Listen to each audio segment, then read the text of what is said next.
मंच पर विराजमान छत्तीसगढ़ के जनप्रिय मुख्यमंत्री डॉक्टर रमन सिंह जी, केंद्र में मंत्रिपरिषद के मेरे साथी श्रीमान नितिन गडकरी जी, श्रीमान सर्बानंद जी, वहां मंच पर विराजमान राज्य के मंत्री परिषद के सभी सदस्य, वहां उपस्थित अन्य सभी वरिष्ठ महानुभाव और भारत के कोने कोने से आए हुए मेरे नौजवान साथियों, आज 12 जनवरी स्वामी विवेकानंद जी की जन्म जयंती हम युवा दिवस के रूप में मनाते हैं।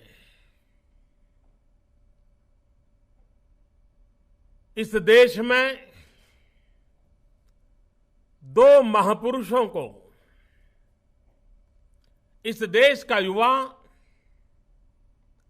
विशेष रूप से नमन करता रहा है। अगर कोई हमारे सामने भगत सिंह का नाम दे या कोई हमें स्वामी विवेकानंद की याद दिला दे तो उसी पल हमारा माथा उन महापुरुषों के चरणों में झुक जाता है। बहुत ही छोटी आयु में कोई क्या कर सकता है, अगर जीवन में संकल्प का सामर्थ्य हो, संकल्प के लिए समर्पित भाव हो और जीवन आहूत करने की अदम्य इच्छा हो, तो व्यक्ति के लिए उम्र कोई मायना नहीं रखती है। मेरे सामने देश के हजारों युवक बैठे हैं। वो हिंदुस्तान के कोने कोने से आए हैं। उनका लालन पालन अलग अलग हुआ है। उनकी खान पान की आदतें अलग हैं। उनकी बोली अलग है। उनका पहनाव अलग है। लेकिन उसके बावजूद भी ये सारे नौजवान किस एक बात से जुड़े हुए हैं। उनके मन मंदिर में एक मंत्र लगातार गूंजता रहा है और वही हम सबकी प्रेरणा है। और वो मंत्र क्या है? आजादी के आंदोलन के समय जिस वंदे मातरम की गूंज ने कश्मीर से कन्याकुमारी, अटक से कटक पूरे हिंदुस्तान को आजादी के आंदोलन में परो दिया था। एक मंत्र होता है जो जीवन में कुछ कर दिखाने की प्रेरणा बन जाता है। आज वही मंत्र,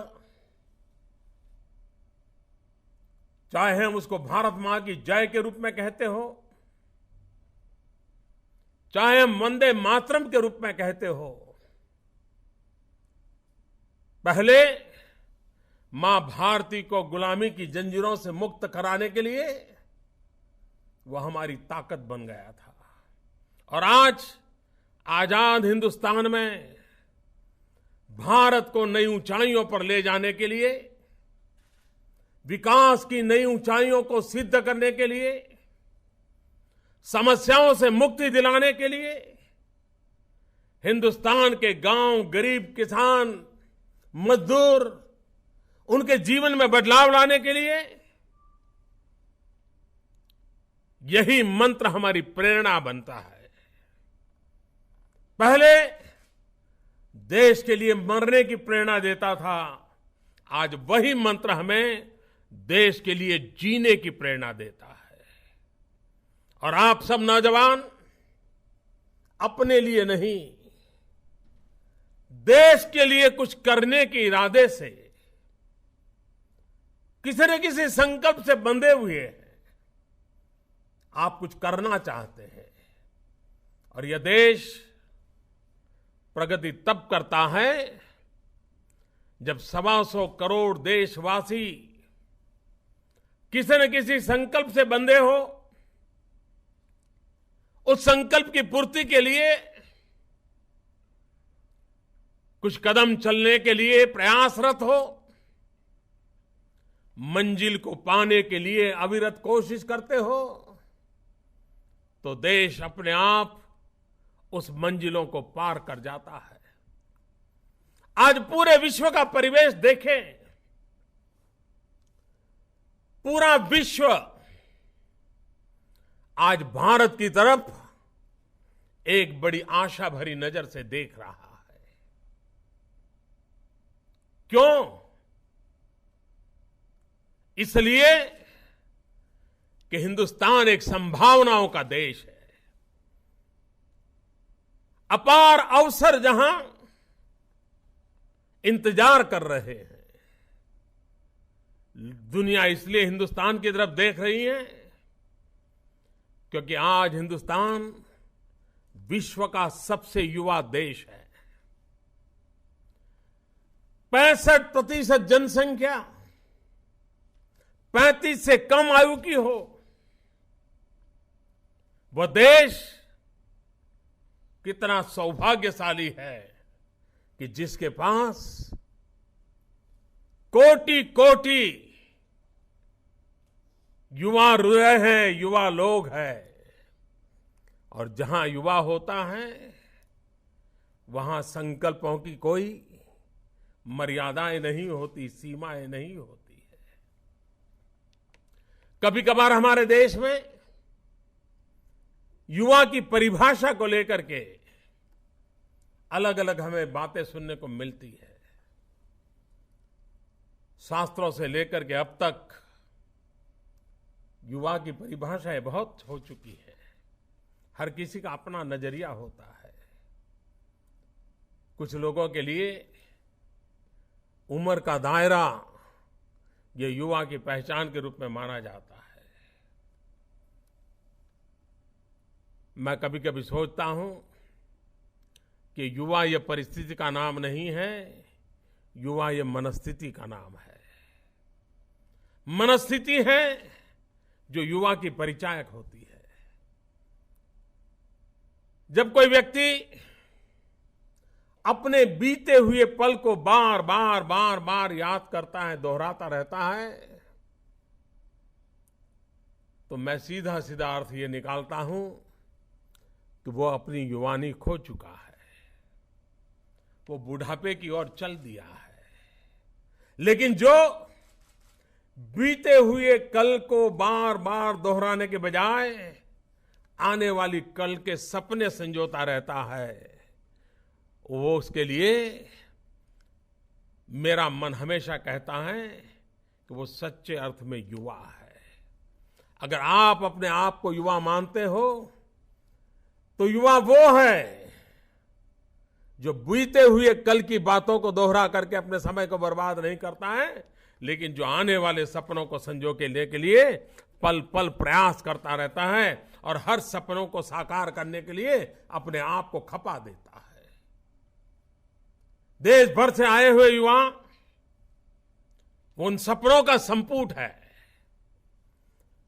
हम देश भर के लोग विविधताओं के बीच यहां बैठे, क्या कारण है? वो कौन सा कारण हमें जोड़ रहा है? सद्भावना, ये अपने आप में एक बहुत बड़ी शक्ति होती है। क्या हमारे अंदर एक दूसरे के प्रति आदर भाव न होता, सद्भाव न होता, अपनेपन का कोई नाता न होता, तो हम इतनी अपनेपन से जुड़ सकते क्या? भारत विकास करना चाहता और आज बार आपके इस युवा परिषद का विषय भी बड़ा महत्वपूर्ण है। एक तरफ व्यक्ति का, उसके सामर्थ्य का और युवा से जुड़े हुए विषय को लेकर के आया है, उसका एक पहलू है स्किल, दूसरा है भारत का क्या हो तो कहते हैं विकास, और तीसरी बात आपने कही है कैसे हो तो वो है सद्भाव। क्या, क्यों, कैसे, इस बात को लेकर के इस समारोह को आप 4 दिन चर्चा के लिए आज प्रारंभ कर रहे हैं। अगर हमारे देश में एकता नहीं होगी, जन जन के प्रति सद्भाव नहीं होगा, आदर भाव नहीं होगा, दूसरे की परंपराएं, दूसरे की विचार, उसके प्रति अगर सम्मान का भाव नहीं होगा, तो शायद भारत को प्रगति में रुकावटें आएगी, विकास में रुकावटें आएगी। और इसलिए समय की मांग है और हर नौजवान के जीवन का एक व्यवहार है कि हम शांति, एकता, सद्भावना, जो भारत जैसे विविधताओं से भरे हुए देश के लिए प्रगति की गारंटी है। भारत के पास सब कुछ हो, धन हो, दौलत हो, बेशुमार पैसे हो, हर नौजवान को नौकरी हो, हर परिवार में सुख और संपन्नता हो, लेकिन अगर देश में शांति, एकता और सद्भावना नहीं होगी तो वो सारी संपत्ति किसी के काम नहीं आएगी, न वो देश का गौरव बढ़ाएगी, न आने वाली पीढ़ियों के लिए भविष्य का कोई रास्ता बनाएगी। और इसलिए हम विकास कितना ही करें, कितनी ही ऊंचाइयों को पार करें, लेकिन शांति, एकता और सद्भावना ये भारत की पहली आवश्यकता रहती है। और भारत ने दुनिया को दिखाया है कि जिस देश के पास सैकड़ों बोलियां हो, अनेक भाषाएं हो, अनेक परंपराएं हो, अनगिनत विविधताएं हो, उसके बाद भी साथ जीने मरने का स्वभाव हो, ये हमारी बहुत बड़ी विरासत है जो हमारे पूर्वजों ने हमें दी है, स्वामी विवेकानंद जैसे महापुरुषों ने दी है। और इसे हमने संजो के रखना है। वेद से विवेकानंद तक और उपनिषद से उपग्रह तक हम इसी परंपरा में पले बड़े हैं। उस परंपराओं को बार बार स्मरण करते हुए, संजोते हुए भारत को एकता के सूत्र में बांधने के लिए सद्भावना का सेतु, उसको हम जितना बल देते रहना होगा। उसी प्रकार से अगर व्यक्ति के जीवन में सामर्थ्य नहीं होगा तो राष्ट्र के जीवन में सामर्थ्य कहां से आएगा? 21वीं सदी एशिया की सदी है कहते हैं। 21वीं सदी हिंदुस्तान की सदी बन सकती है कैसे? जब हम हमारे देश के युवा शक्ति के सामर्थ्य को पहचाने, विकास यात्रा में उसको परोएं और विकास की ऊंचाइयों को पार करने के लिए उसे हम अपना भागीदार बनाएं, तब जाकर के हम राष्ट्र के सपनों को पूरा कर सकते हैं। अनेक मार्ग हैं, उसमें एक महत्वपूर्ण मार्ग है हुनर, स्किल डेवलपमेंट। हमारे देश के नौजवान के हाथ में सिर्फ कागज और कलम होगी तो देश आगे नहीं बढ़ सकता है। अपार ज्ञान का भंडार तो हो ही हो, कागज और कलम का सामर्थ्य तो हो ही हो, लेकिन देश को आगे बढ़ने के लिए हुनर चाहिए, स्किल चाहिए। बदले हुए युग में जहां टेक्नोलॉजी एक महत्वपूर्ण रोल अदा कर रही है, भारत की एक मैन्युफैक्चरिंग हब बनने की संभावना है। अगर भारत दुनिया का एक मैन्युफैक्चरिंग हब बन सकता है तो उसकी पहला कारण यह नहीं है कि हमारे पास रॉ मटेरियल है, पहला कारण यह नहीं है कि हमारे पास मार्केट है, पहला कारण यह नहीं है कि हमारी आवश्यकता है, पहला कारण यह है कि हमारे देश के पास, नौजवानों के पास अगर हुनर है तो वो सबसे बड़ी ताकत है। और इसलिए हमारी सरकार ने स्किल को, हुनर को बहुत महत्व दिया है। देश की आजादी के बाद पहली बार स्किल डेवलपमेंट एक अलग मिनिस्ट्री बनाई गई, स्किल डेवलपमेंट की अलग पॉलिसी बनाई गई, स्किल डेवलपमेंट के लिए अलग बजट बनाया गया और हिंदुस्तान में एक ऐसी जाल बिछाने की कोशिश है कि गरीब से गरीब व्यक्ति, अनपढ़ से अनपढ़ व्यक्ति भी अपने जीवन में कुछ करने के लिए इच्छा करता है तो उसको सीखने का अवसर मिलना चाहिए, उसके हाथ में कोई हुनर होना चाहिए। और वो हुनर को प्राप्त कराने के लिए सरकार पुरजोश प्रयास कर रही है। हमारे छत्तीसगढ़ में रमन सिंह जी ने तो स्किल को एक अधिकार के रूप में डेवलप किया है। उन्होंने कानूनी व्यवस्था का प्रयास किया है। मैं पिछली बार जब छत्तीसगढ़ आया था तो स्किल डेवलपमेंट में किस प्रकार के उन्होंने काम की रचनाएं की हैं उसको मैंने अपने आंखों से देखा था। जहां नक्सलवाद नौजवानों को गुमराह करने के लिए भरपूर कोशिश करता है, उसी इलाके में उसकी छाती पर स्किल डेवलपमेंट के द्वारा सपनों को सजोने के प्रयास छत्तीसगढ़ में हो रहे हैं। ये बधाई के पात्र है। और जब आप छत्तीसगढ़ में हैं तो आपको बहुत सी बातें सुनने को मिलेगी कि नौजवानों के विकास के लिए क्या क्या वहां हो रहा है। मैं यही आपसे कहना चाहता हूं कि हम भी इस बात को लेकर के आगे बढ़ना चाहते हैं कि देश में स्किल डेवलपमेंट को कैसे बल दिया जाए। स्किल डेवलपमेंट से मैं एक बात आप नौजवानों से कहना चाहता हूं। दुर्भाग्य से हमारे देश में हम लोगों ने एक ऐसी मनस्थिति बना ली है, जो दिमाग से काम करता है वो बड़ा है और जो हाथ से काम करता है वो छोटा है। इस मनस्थिति को बदलना पड़ेगा। हम हमारी मां का इतना सम्मान करते हैं, मां का आदर करते हैं। हमारी मां कहां, बहुत कम लोग होंगे जिसकी मां को दिमाग से काम करने का अवसर मिला है।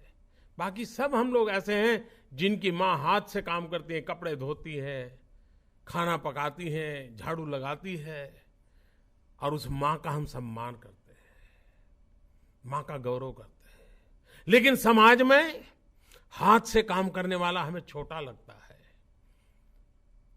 बढ़िया कपड़े पहन करके टेबल कुर्सी पर बैठा हुआ बाबू हमें बड़ा लगता है, लेकिन हमारी ऑटो रिक्शा का ड्राइवर हमको छोटा लगता है। कोई प्लम्बर, कोई मैकेनिक, कोई टर्नर, कोई फीटर, कोई वायरमैन, कोई फूलों का गुलदस्ता बनाने वाला, ये हमें छोटे लगते हैं। हमारी ये मानसिकता हमें बदलनी होगी। हमें उनके प्रति भी सद्भाव पैदा करना होगा और सद्भाव तब होगा जब शुरुआत समभाव से होगी। मेरे में और उसमें कोई अंतर नहीं है, हमारे और उसके बीच में एक समभाव है। जब समभाव होगा तो सद्भाव अपने आप पनपने लग जाएगा। और इसलिए white collar job and blue collar job, ये शब्द हमारे यहां चल रहे हैं। जो अपने पैरों पर खड़ा है, जो अपने हाथ की ताकत से अपनी जिंदगी बनाता है, जिसकी उंगलियों में नया करने का दम होता है, उससे बड़ा गौरव करने के लिए क्या हो सकता है। और इसलिए हम स्किल डेवलपमेंट पे बल देना चाहते हैं। हम समाज में एक मनोवैज्ञानिक बदलाव लाना चाहते हैं। कोई काम छोटा नहीं होता है और इसलिए हमने एक मूवमेंट चलाया है, श्रम एव जयते, डिग्निटी ऑफ लेबर। हम बल दे रहे हैं उस पर। और इसलिए कभी कभी क्या लगता है, कितना ही गरीब व्यक्ति हो, उसके मन में मनोवैज्ञानिक प्रभाव पैदा हो गया है कि जब तक बेटा ग्रेजुएट नहीं होता, मां बाप को भी संकोच होता है कि कोई रिश्तेदारों को परिचय क्या करवाए। और इसलिए उसको लगता है ग्रेजुएट होना बहुत अनिवार्य है। लेकिन क्या 7वीं कक्षा पास, 10वीं कक्षा पास बेटा आईटीआई में गया हो और टेक्निकली बड़ा सामर्थ्यवान हो, तो उनको संकोच होता है परिचय करवाने में। ये साइकोलॉजी को बदलना है। ये आवश्यक नहीं है कि हमारे पास ग्रेजुएट होने का प्रमाण पत्र हो और बेरोजगारी की जिंदगी हो। हम 7वीं क्यों ना पास हो, 10वीं पास क्यों ना हो, हमारे हाथ में हुनर होना चाहिए और अपने पसीने से पैसों को पैदा करने की ताकत होनी चाहिए। ऐसी समाज की अवस्था होनी चाहिए। और इसलिए नौजवानों में बल देने का प्रयास हम कर रहे हैं। हम विकास की ओर जाना चाहते हैं। और विकास का मेरा सीधा सीधा मतलब है देश के गरीबों की जिंदगी में बदलाव, हिंदुस्तान की गांवों की जिंदगी में बदलाव। गांव में अच्छी शिक्षा हो, गांव में अस्पताल हो, बच्चों को पढ़ने के लिए अच्छा टीचर हो, बूढ़े अगर बीमार हैं तो अच्छा डॉक्टर हो, सस्ती दवाइयां हो, रहने के लिए अच्छा घर हो, गांव में आने जाने के लिए अच्छे रास्ते हो, पीने के लिए शुद्ध पानी हो। आजादी के इतने सालों के बाद भी हम इसको पूरा नहीं कर पाए। उसको पूरा करना एक हमारा दायित्व है। और विकास यही विकास है। विकास यानी ये नहीं है कि हम कितने बड़े बड़े भवन बनाते हैं और कितने बड़ी संख्या में बाबुओं को तैयार करते हैं। और इसलिए हमारा विकास का मॉडल सामान्य मानव की जिंदगी में बदलाव लाना। और सामान्य मानव की जिंदगी में बदलाव लाने के लिए हमने स्किल डेवलपमेंट को महत्व दिया है। आने वाले दिनों में 4 दिन के बाद 16 तारीख को हम एक कार्यक्रम को लॉन्च कर रहे हैं, startup India, stand up India. हमारे देश के नौजवानों के पास कल्पकता के वो धनी है, अनेक नई चीजों की वो उनके पास सोच है, समस्याओं के समाधान के लिए वो रास्ते खोजते हैं। हमारे यहाँ गांव में हमने देखा होगा, खेत में काम करने वाला व्यक्ति भी अपने आप एक टेक्नोलॉजी डेवलप कर देता है और उस टेक्नोलॉजी से अपना काम कर लेता है। अपनी एक ही मोटरसाइकिल होगी, उस मोटरसाइकिल से 10 प्रकार के काम लेना गांव का आदमी जानता है। इसका मतलब कि हमारे पास इनोवेटिव सोच, इनोवेशन, ये भारत के पास है।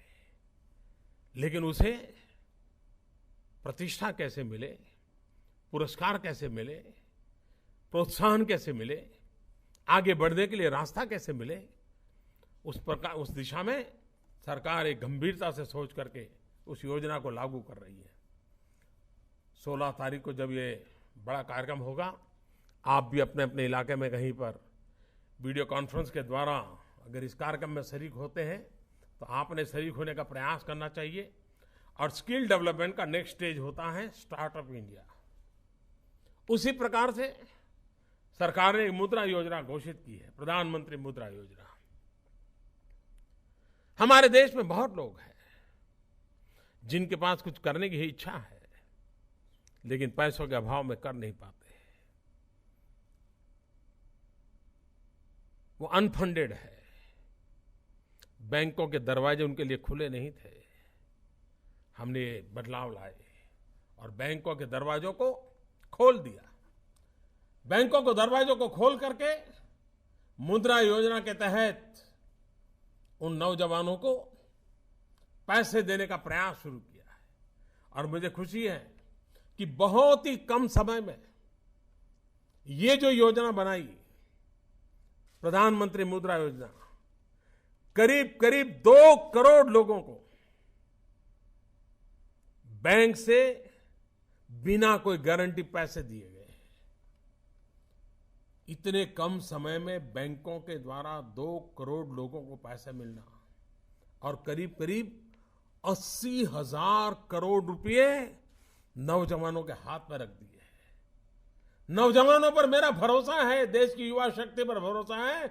देश के सपने अगर कहीं पर निवास करते हैं तो देश की युवा दिलों में रहते हैं और इसलिए उस पर हमने ध्यान केंद्रित किया है।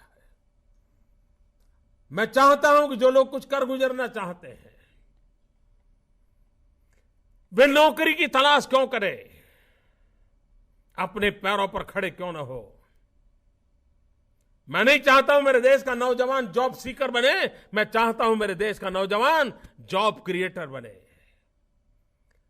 मैं ऐसी जिंदगी जीऊंगा कि 2, 4 और 5 लोगों को मैं कोई न कोई रोजगार दूंगा।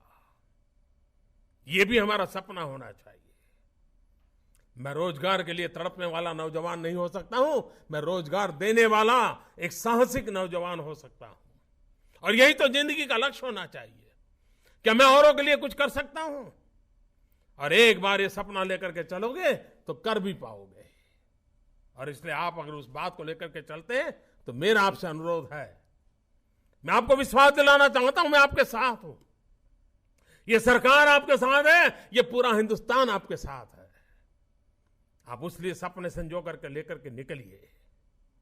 और इसीलिए स्किल डेवलपमेंट का अपना एक महत्व है, startup India, stand up India का महत्व है, प्रधानमंत्री मुद्रा योजना का महत्व है। मैंने अभी एक स्वच्छता का अभियान चलाया है। 15 अगस्त को मैंने लाल किले से कहा था, लेकिन मैं आज गर्व से कह सकता हूं कि वो स्वच्छता अभियान किसी प्रधानमंत्री का अभियान नहीं है, कोई नरेंद्र मोदी का अभियान नहीं है। देश के हर नागरिक ने इसको अपना बना लिया है। हर कोई उसमें कुछ न कुछ करना चाहता है। अभी मैंने कहा 26 जनवरी को हमारे महापुरुष के जितने स्टैच्यू हैं उसकी सफाई एक नागरिक के नाते हम क्यों न करें। और मेरे पास खबरें हैं कि देश भर में इतने नौजवान आगे आए हैं, इतने स्कूल कॉलेज आगे आई हैं, इतने संगठन आगे आए हैं। इवन मुझे बताया गया नेहरू युवा केंद्र हो, एनसीसी हो, एनएसएस हो, ये सब लोग मैदान में आए हैं। सबने तय कर लिया है कि अब हमारे गांव में महापुरुषों के स्टैच्यू और वो परिसर हम गंदा नहीं रहने देंगे। कुछ लोगों ने तो 26 जनवरी का भी इंतजार नहीं किया है, ऑलरेडी काम शुरू कर दिया है। यही तो देश की ताकत होती है। लेकिन पहला एक समय था, हम सब देखते थे हाँ ये महापुरुष की प्रतिमा है, फिर बात भी करते देखो यार कितना गंदा है, कोई संभालता नहीं है। आज हर कोई चर्चा करता है यार ये हमारे गांव का अंदर ये 6 महापुरुषों के पुतले हैं, उसकी सफाई हम करेंगे। एक नया माहौल बना है। नेहरू युवक के केंद्रों के और एनएसएस एनसीसी के नौजवानों ने इसका बीड़ा उठाया है। मुझे विश्वास है बहुत बड़ी सफलता मिलेगी। इस बार आप पिछले करीब 20 साल से ये समागम करते आए हैं। मेरी आपसे आग्रह है, मेरा आपसे अनुरोध है, इस बार जाने से पहले आप 2019 का कोई संकल्प लेकर के जा सकते हैं क्या? और 2019 तक हम इतना करेंगे। मैं 2019 इसलिए कह रहा हूं कि 2019 महात्मा गांधी की 150वीं जयंती है। महात्मा गांधी को स्वच्छता बहुत पसंद थी। 2019 तक का हमारा कोई टाइम टेबल बना के हम जा सकते हैं क्या? और हम हर महीना उसका लेखा जोखा लें हिसाब किताब करें, संकल्प तय करें, योजना बनाएं, रोड मैप बनाएं और आंखों को दिखने वाला परिवर्तन ला करके रहें। और दूसरा सपना 2022 का हम लें। एक 2019 का हमारा रोड मैप और दूसरा 2022 का रोड मैप। 2022 इसलिए कि भारत की आजादी के 75 साल हो रहे हैं। हिंदुस्तान की आजादी के 75 साल हम कैसे मनाएंगे? अभी से हम कैसी तैयारी करेंगे? हम अपने आप को उसके लिए कैसे सज्ज करेंगे? हमारी अपनी संस्था हो, हमारा परिवार हो, हम व्यक्ति हो, हम खुद क्या कर सकते हैं, इस पर हम सोचें। और इसलिए रायपुर से अब जब निकले तब 2019 और 2022 कोई न कोई लक्ष्य निर्धारित करके उसका रोड मैप निकाल करके निकलिए और उसके लिए कौन समय देगा, कितने घंटे देगा, उसके संकल्प लेकर के चलिए। उसी प्रकार से मैं विशेष रूप से नौजवानों को एक बात के लिए आभार व्यक्त करना चाहता हूं कि आज के इस युवा समारोह के लिए मैंने देश के नौजवानों को आग्रह किया था कि आप मुझे नरेंद्र मोदी ऐप, आप मोबाइल पर उसको डाउनलोड कर सकते हैं, नरेंद्र मोदी ऐप पर अपने सुझाव भेजिए। मुझे इस बात का गर्व है कि देश के हर कोने से हजारों नौजवानों ने मुझे हजारों सुझाव भेजे। देश का नौजवान कितना जागरूक है और नरेंद्र मोदी ऐप मेरे लिए एक सरल माध्यम बन गया है कि मैं सीधा सीधा आपसे जुड़ जाता हूं। मैं उन सभी नौजवानों का अभिनंदन करना चाहता हूं जिन्हें मुझे समय निकाल करके, सोच करके देश के काम आने के लिए अपने विचारों से लाभान्वित कराया। हजारों नौजवानों ने मुझे सुझाव भेजे, मैं उन सबका आभारी हूं। 26 जनवरी मैंने देश के सामने, देश के नौजवानों के सामने